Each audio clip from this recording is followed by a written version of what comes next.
وزهق الباطل إن الباطل كان زهوق ولا يتكلم إلا من أذن له الرحمن وقال Assalamualaikum warahmatullahi wabarakatuh.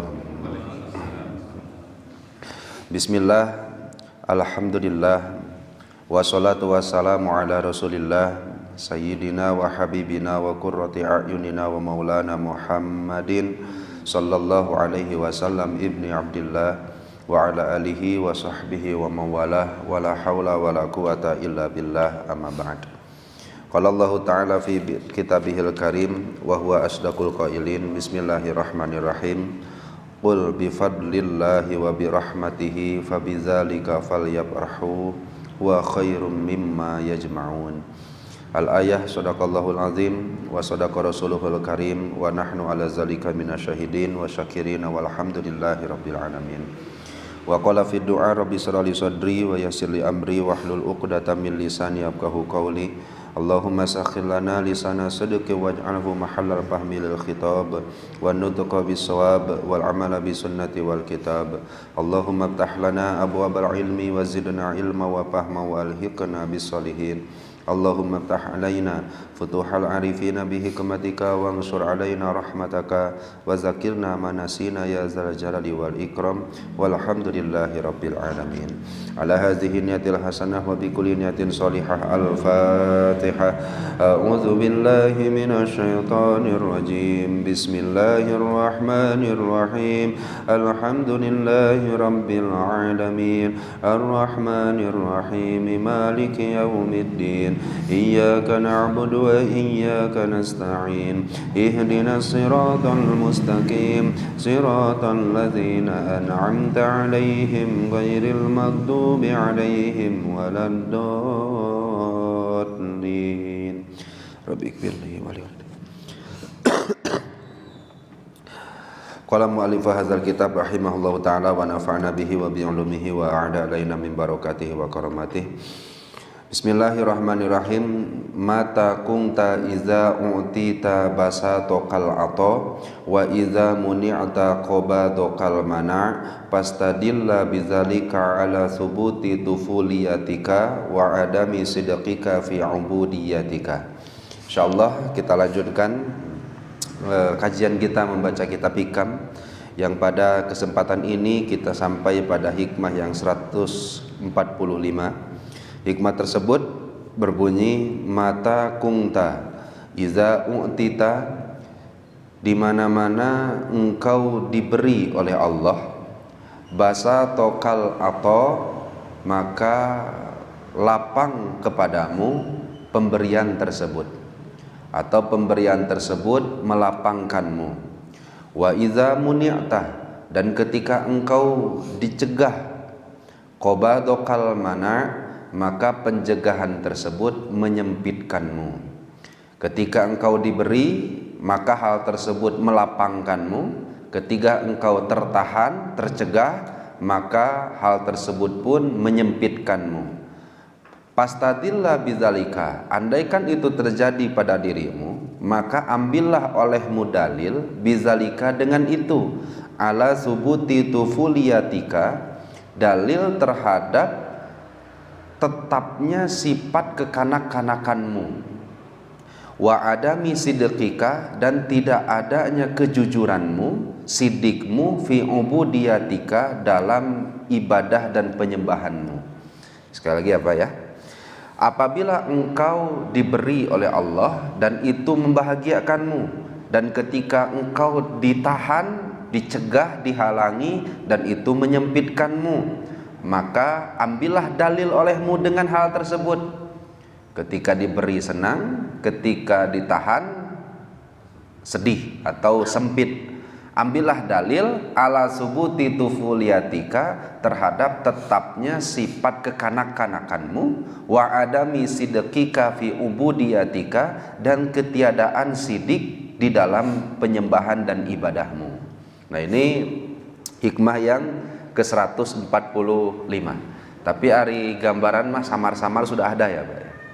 Dan insyaallah ini yang dimaksud oleh Ibnu Athaillah ini apa, dan bagaimana pengamalannya dalam kehidupan sehari-hari kita. Nanti insyaallah kita akan coba baca dari syarah yang disampaikan oleh Syekh Ramadan Al-Buti. Namun sebelumnya, pemberian dan pencegahan itu yang dimaksud apa aja? Maka la'alla al-muradu bil ata'i huna an-ni'amu wal minahu ad-dunyawiyah ala ikhtilafiha. Yang dimaksud pemberian Allah, atau ketika engkau diberi, maka pemberian tersebut akan melapangkanmu. Apa saja yang dimaksud pemberian di sini? Maka yang dimaksud adalah kenikmatan, kesenangan yang bersifat duniawi saja. Jadi jangan dimasukkan kenikmatan, kesenangan yang bersifat ukhrawi. Karena kalau nanti yang dimaksud adalah kesenangan dan kenikmatan ukhrawi, maka akan terlihat janggal sekali hikmah yang akan disampaikan ini. Nah, maka kata Syekh Ramadan Al-Buti, yang dimaksud adalah kenikmatan-kenikmatan duniawi. Jadi ketika engkau diberikan kenikmatan duniawi, jadi kita maknanya seperti itu, Pak. Ketika engkau diberikan kenikmatan duniawi, kesenangan yang bersifat duniawi, maka kenikmatan tersebut, kesenangan tersebut membuat dadamu lapang, membuat engkau senang. Nah, kemudian yang dimaksud pencegahan atau terhalang apa? Pun sama. Ketika yang dimaksud wal muradu bil man'i, yang dimaksud dicegah, dihalang, ialah hijbu hadhihin ni'ami au ba'diha anhu, terhalangnya sebahagian nikmat duniawi, kesenangan duniawi dari diri seseorang tersebut. Nah, jadi maknanya ketika kamu diberi kenikmatan, engkau akan merasa lapang, kenikmatan duniawi. Ketika engkau dihalangi kenikmatan duniawi, engkau akan merasa sempit. Nah, jadi maknanya seperti itu. Pastadillah bizalika, maka hal tersebut bisa menjadi dalil sifat kekanak-kanakanmu dan tidak jujurnya engkau dalam beribadah. Semakin jelas atau tidak? Nah, jangan dimaknai pemberian tersebut adalah an-ni'amu wal minahu al-ukhrawiyah, kenikmatan dan kesenangan ukhrawi. Itu beda. Yaitu seperti ketika seseorang diberikan oleh Allah taufik dan hidayah dalam melaksanakan ibadah, kemudian kita merasa senang. Wah, itu sudah sejatinya senangnya seperti itu. Ketika seseorang dihampangkan langkahnya untuk melaksanakan taat dan amal soleh, kemudian kita merasa senang dengan hal tersebut. Bukan karena punten kita bisa lebih dari orang lain, bukan karena sababiyah senangnya tersebut karena kita yakin ini pasti diterima, tidak. Tapi kita senang ketika kita beramal soleh, ada hidayah dan taufik yang Allah berikan ke dalam diri kita. Nah, maka kesenangan ini yang dimaksud tidak, bukan yang ini.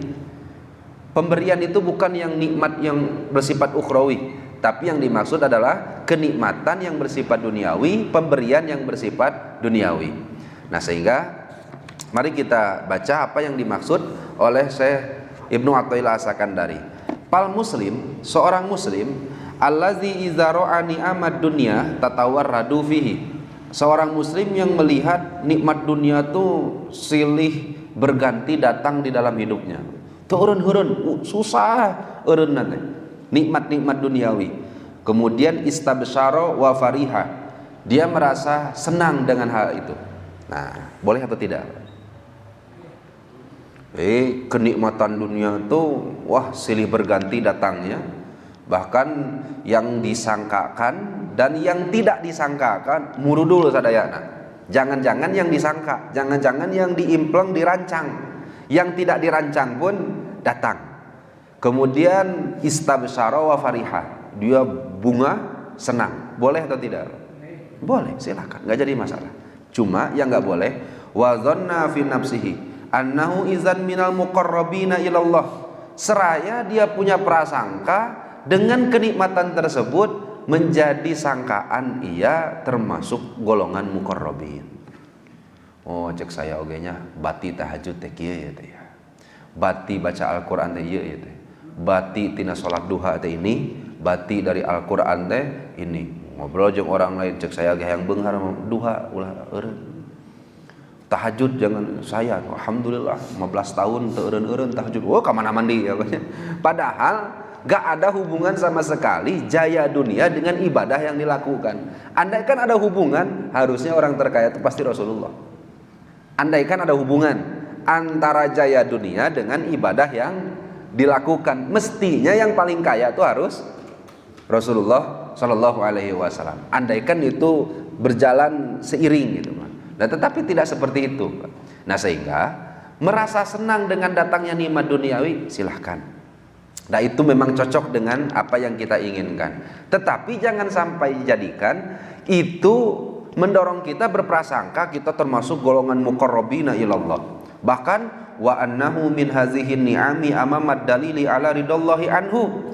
Dijadikan dalil bahwa ini merupakan tanda Allah ridho kepada saya. Jadi kalau Allah lapangkan kenikmatan duniawinya, saya tergolong muqarrabin dan Allah ridho terhadap saya. Nah, andaikan itu patokannya, mestinya Fir'aun menjadi orang yang paling dipikir ridho Allah.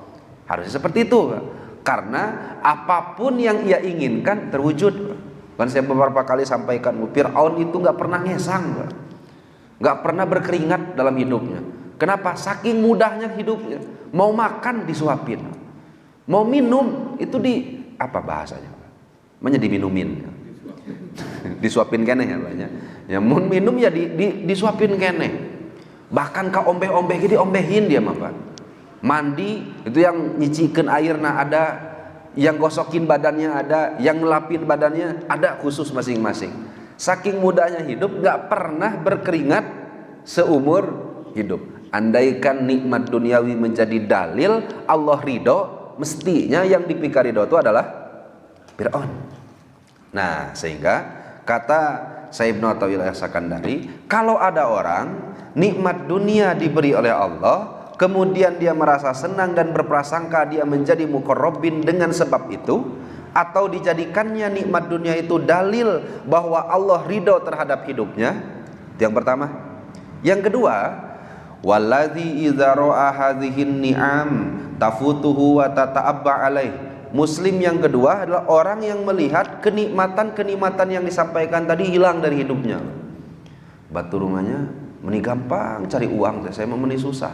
Padahal tahajud geus beres, salat 5 waktu dikerjakeun berjamaah deui saya teh. Maca Quran mah kurang kumaha waqiah, batur waqiah teh dibaca bada asar sakali, saya mah nya bada asar 16 kali bari di puasaan.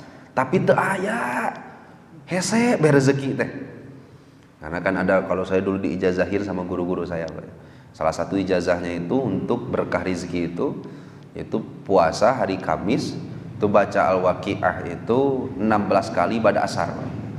16 kali bada asar, mulai dari jam 4 beres-beres teh buka we atas bada asar. Dilakonan. Semuanya santri ngamalkeun. Tapi semuanya teu Pak nu beunghar. Ente juga. Nah, sehingga kalau ada muslim yang mendapati hidupnya kok susahnya nikmat dunia terdapat, akhirnya doko wa nala minhul kurbu, pusing, sedih hatinya. Sababiahnya imma li fawati hadhil ladzi yatma'u bihi minad dunya, karena apa yang diharapkannya enggak kunjung tiba, atau hal tersebut selain membuatnya sedih dan berprasangka bahwa nikmat dunia nggak didapat, menjadi dalil bahwa dia orang yang jauh dari Allah. Apa ya salah sayanya? Padahal sholat udah bener ini, sholat itu udah dilakukan semuanya. Bahkan dijadikan dalil juga bahwa Allah bendu terhadap dirinya, nggak ridho terhadap dirinya. Nah, inilah yang kata Syekh Ibnu Athaillah As-Sakandari, andaikan dua muslim ini ada, bunga berprasangka Allah ridho dengan pemberian duniawi, yang satu sedih dan berprasangka Allah murka karena dihalangi dari apa yang dianugerahkan kepada yang lain.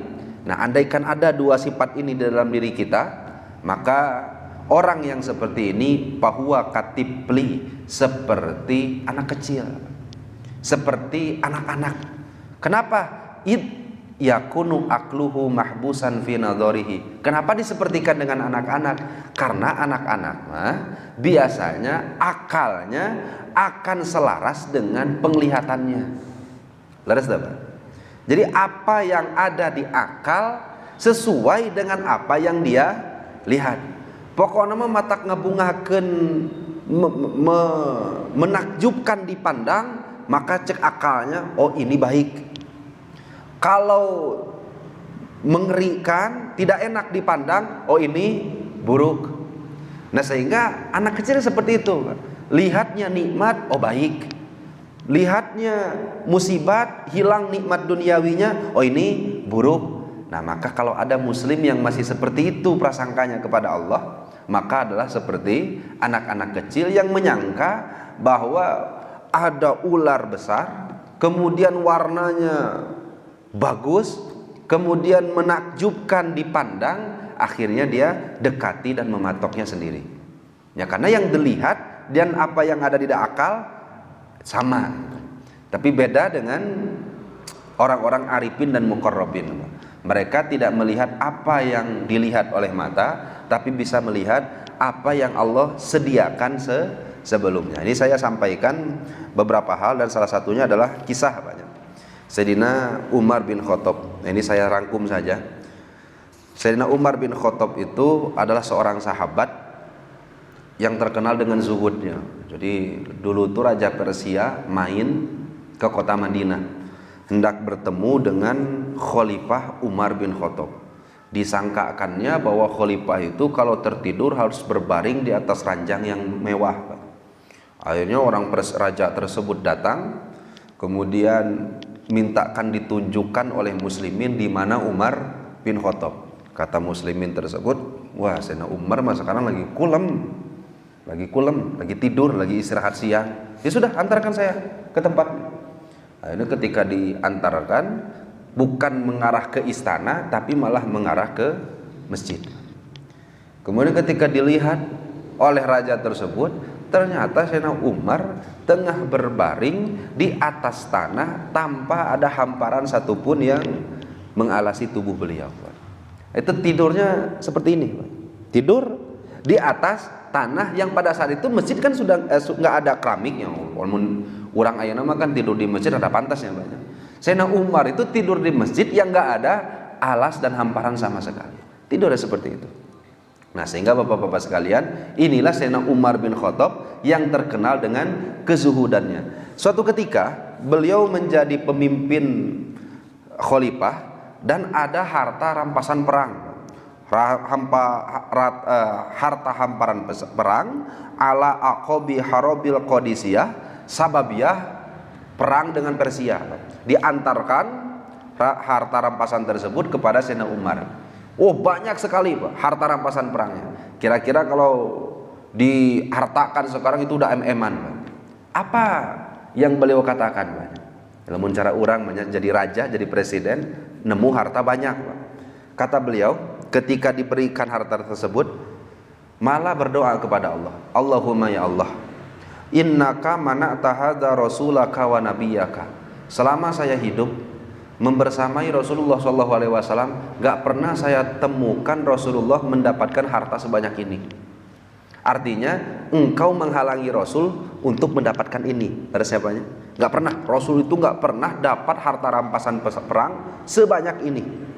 Wa kana ahabba ilaika minni, dan saya tahu bahwa makhluk yang paling engkau cintai di batan saya, engkau lebih mencintai Rasulullah daripada saya. Tapi Rasul gak pernah kau berikan hal sebanyak ini. Wa akrama alaika minni, dari tingkat kemuliaannya pun saya tidak lebih mulia daripada Rasulullah SAW. Rasul lebih dicintai, Rasul lebih engkau muliakan, tapi engkau gak pernah berikan hal ini kepada Rasulullah. Satu. Kedua, wa mana tahu Abu Bakrin, saya hidup di zaman Khalifah Abu Bakar As-Siddiq. Bahkan Abu Bakar As-Siddiq dibanding-banding dengan saya, tentu engkau lebih mencintai Abu Bakar Siddiq daripada saya.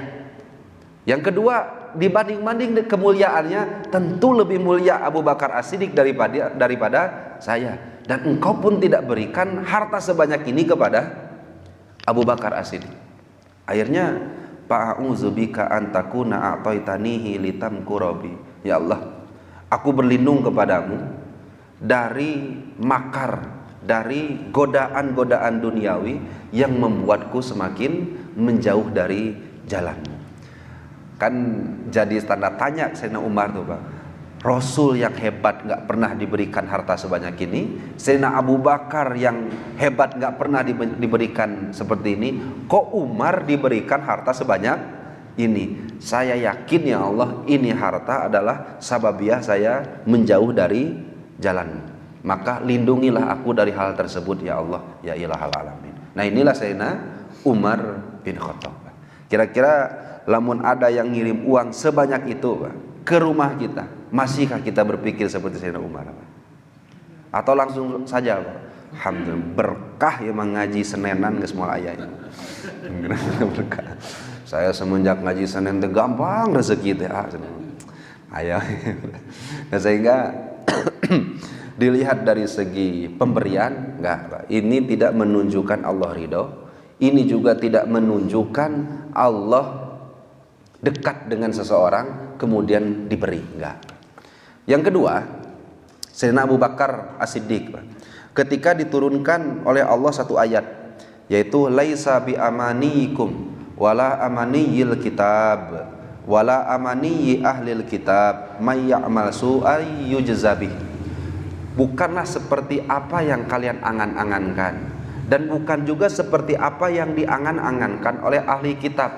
Artinya may ya'mal su'a yujza bih, yang berbuat keburukan pasti dibalas juga dengan keburukan. Nah, ini kan celaka banyak. Sayyidina Abu Bakar mendengar itu nangis, tuh ngegeter hatinya. Ya Rasulullah bertanya, kaifal falah ba'da hadhil ayat? Bagaimana kami bisa tenang sebada mendengarkan ayat ini ya Rasul? Bagaimana kami bisa menjadi orang yang bahagia sebada kami mendengar ayat ini? Karena nggak ada satupun selain engkau yang bisa terhindar dari perbuatan buruk. Karena di dalam ayatnya apapun perbuatan buruk pasti dibalas lagi dengan keburukan. Maka balik ditanya oleh Rasulullah SAW, ya Abu Bakrin, yaghfirullahu laka ya Abu Bakrin. Wahai Abu Bakar, Allah akan ampunkan dosa-dosa kamu. Akhirnya merada sumringah, Pak. Kenapa ya Rasulullah? Alasta tamridu, selama hidup pernah tersakit, kantos Rasul. Alasta tansibu, selama hidup pernah tidak merasa lelah dan letih? Pernah ya Rasulullah. Alasta tahzanu, pernah tidak merasa sedih, merasa bingung, merasa gundah dalam selama hidup? Pernah ya Rasulullah. Alasta tusibu kal awa, pernah nggak engkau ketika hidup dilanda kesusahan, dilanda kepayahan, kemudian musibah dan lain-lainnya? Pernah ya Rasulullah.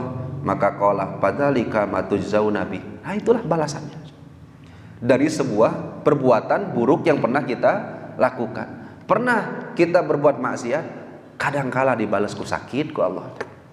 Ketika kita berbuat pernah maksiat, kadangkala dibalas dengan letih ku Allah. Kerja tinggal hayo-hayo bae kerja, hasil nggak ada, badan capek, jadi kiparat dari setiap dosa. Bahkan musibah apapun yang datang kelihatannya pahit, tapi kalau orang arifin melihatnya tetap ada kenikmatan di balik itu semuanya. Nah, andai itu yang dirasakan oleh kita, insya Allah kita sudah jujur dalam beribadah, bukan lagi karena arah-arah duniawi yang kita tuju, bukan lagi karena ada maunya ketika beribadah kepada Allah, tetapi memang bukti kita beribadah hanya menjalankan kewajiban kita sebagai hamba kepada Sang Pencipta. Nah, insya Allah mudah-mudahan Allah Subhanahu wa Ta'ala tanamkan dalam hati kita sifat sidik dalam beribadah. Allah tanamkan keyakinan kepada Allah Subhanahu wa Ta'ala, dan Allah berikan kita taufik dan hidayahnya dalam menyempurnakan ibadah kita sehari-hari kepada Allah Subhanahu wa Ta'ala. Amin ya Allah ya Rabbal alamin. Nah, itu baginten kesimpulan, karena kalau dibaca satu-satu mungkin terlalu panjang. Ini saya simpulkan saja. Kesimpulan dari syarah kitab hikmah yang ke-145. Mungkin ada tambahan dari guru-guru yang lain, dari sepuh-sepuh yang lain, mangga. Atau mungkin ada yang perlu kita diskusikan, mangga. Mangga.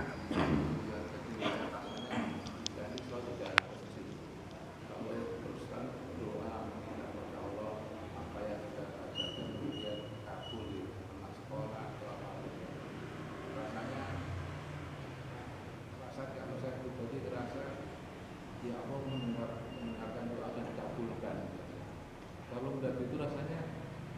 Anak-anak kayaknya nggak jadi orang dewasa. Asate kalau didengar teh jadi wali we kita. Nggak malah dosa dewasa. Betul. Nah, itu gimana? Nggak naik kelas terus kita ya. Ya karena memang kita masih di makom itu. Artinya jangan sampai gini aja sih Pak patokannya. Jangan sampai ketika kenikmatan dunia itu terwujud itu dijadikan landasan bahwa kita punya kedudukan istimewa di hadapan Allah. Nah, itu saja. Jadi jangan sampai nanti orang-orang yang sudah berhasil duniawi merasa dirinya punya kedudukan di sisi Allah. Bisa jadi harta tersebut menjadi bahan istidraj untuk hidupnya. Nah, jadi orang yang berada gak jumawa, hikmah ini pun menyimpulkan kalau orang yang tidak berada gak usah putus asa, karena keridhaan, kedekatan seseorang kepada Allah tidak ditilai dari nikmat-nikmat duniawinya. Itu pun sama, ketika doa diijabah, apalagi yang isinya adalah nikmat duniawi, nah itu jangan dijadikan patokan bahwa oh doa saya didengar, doa saya diijabah. Kalau doa sudah diijabah berarti saya dekat dengan Allah, apalagi isinya adalah duniawi. Ya, berarti kita tetap melatih diri bahwa yang bikin kita senang itu adalah bifadlillah wa birahmatihi, karunia dan rahmat Allah saja, terutama nikmat-nikmat yang bersifat ukhrawi. Gitu Pak kita. Walaupun nanti susah ya Pak ya, masih susah ya. Prakteknya sangat-sangat susah sekali ya. Apalagi kemarin kita lihat padlu ke anugerahnya Allah tuh apa sih ya? Saya bagaimana bisa senang sebada sholat, saya senang, gimana bisa saya senang sebada sholat padahal saya yakin sholat saya banyak kekurangannya. Nah ini pertanyaannya kita jawab bareng-bareng ya Pak. Bapak senang gak bisa sholat Pak? Senang. Padahal kita yakin benar bahwa sholat kita banyak kurangnya. Kurang banyak lah, mau kurang fikih, mau kurang khusyuk dan lain-lainnya. Tetap bikin kita senang atau tidak? Tetap bikin kita senang. Apa yang bikin kita senang? Salah satunya adalah karunia Allah. Apa karunia Allah? Satu, masih menggerakkan dan mengizinkan dahi kita untuk menyembahnya dalam keadaan sujud. Yang kedua, nah ini karunia yang terbesar Pak. Allah siap menerima seluruh kekurangan-kekurangan ibadah yang dilakukan oleh hamba. Kan itu karunia besar Pak. Geus nyaho urang teh diperintah untuk berbuat A, yang kita lakukan malah B+. Tapi jika Allah teh enggak apa-apa, sini diterima. Bingah enggak kira-kira? Bingung, nggak ada lagi yang lebih melebihi kesenangan kita terhadap Allah seperti itu.